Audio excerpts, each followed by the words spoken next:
La quarta corsa è un miglio per cavalli di categoria EF in 10 dietro l'Autostart. Questo lo schieramento: 1 Ulalia, 2 Zyron, 3 Zebur Isaia TRGF, 4 Veronese, 5 Anastasia Trio, 6 Mofara. Seconda linea: 7 Aper FKS, 8 Tarek, 9 ancora Tubigi, 10 Zima Jet.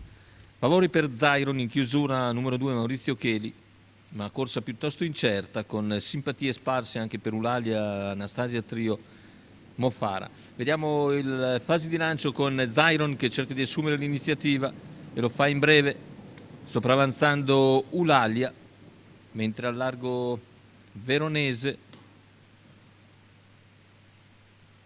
cerca di trovare una sistemazione adeguata alla corda, ma glielo impedisce Ulalia. Al largo c'è anche Zebur Isaia TRGF, intanto Veronese si adegua all'esterno di Ulalia. Zyron ovviamente una volta Numero al comando. 6 Mofara squalificato. Corre in testa, è squalificato intanto Mofara. 400 iniziali in 33 da parte di Zyron, che ha sempre in schiena Ulalia, poi all'esterno Veronese, ancora lungo la corda Aper FKS. 600 iniziali che se ne vanno nell'ordine del 46,6. Veronese all'esterno progredisce gradualmente, si trascina Zebu Risaia TRGF, poi ancora Tubigi che ha in scia Anastasia Trio, mentre lungo la corda seguono in terza e quarta posizione Tarek e Zima Jet. 1-1-9 ha decisamente rallentato l'andatura Maurizio Cheli con un secondo quarto in 31,6. Ora il chilometro viene percorso in 1,17,4 con 15,5 per la curva. 500 alla conclusione con Zyron in vantaggio, Ulalia che segue in seconda posizione, poi Aper FKS.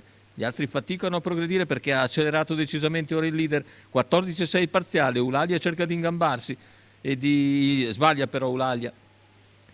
Sbaglia Numero 300 1 dalla conclusione, Ulalia intanto si distacca squalificato. Zyron in avanti.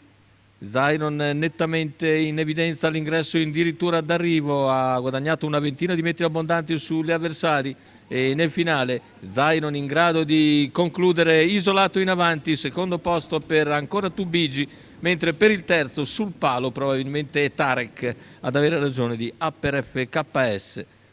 Successo quindi e raddoppio immediato per Maurizio Cheli, sempre per Andrea Sarzetto, un tandem che sta andando veramente a gonfie vele in questo periodo. Bel successo per Zyron in percorso di test, come era stato nella corsa precedente con Comandante V. Ancora una vittoria quindi per il duo Cheli Sarzetto. La quota al totalizzatore da favorito per Zyron 2,50 quota fissa, 3,09 al totalizzatore.